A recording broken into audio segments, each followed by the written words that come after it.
check circuit breakers. Something with the circuit breakers. What's happening?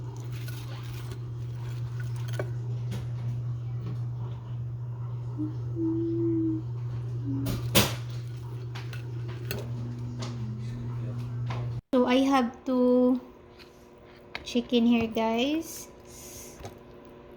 Ito ang gamit ko.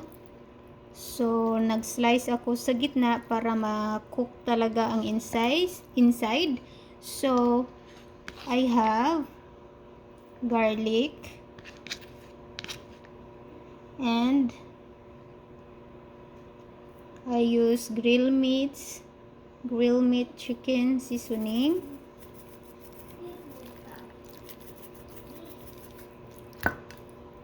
So, lagyan natin ang back part. And then, the lauris.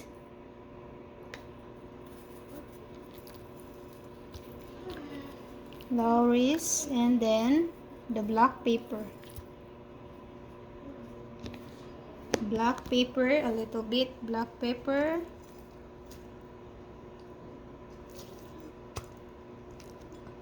And if you don't have magic syrup, again guys, if you don't have magic syrup, you can use a little salt or garlic powder.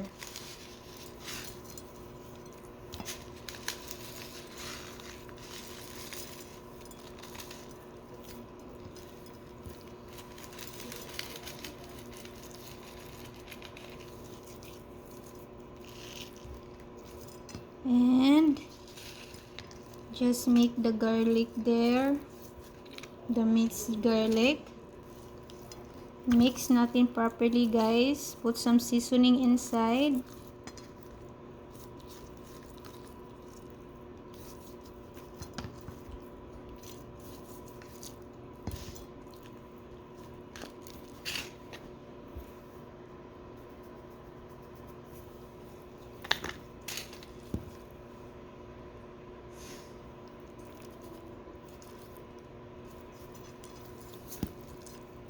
This is for my husband.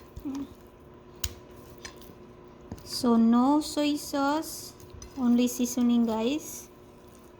And then the last is I use pure calamansi, or you can use lemon.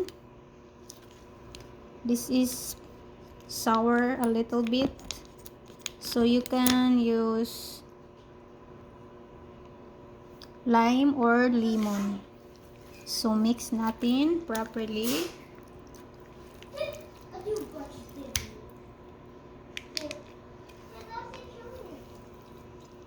So again guys, you can use lemon or lime. And mixed. So I will marinate for only 10 minutes and ready to cook.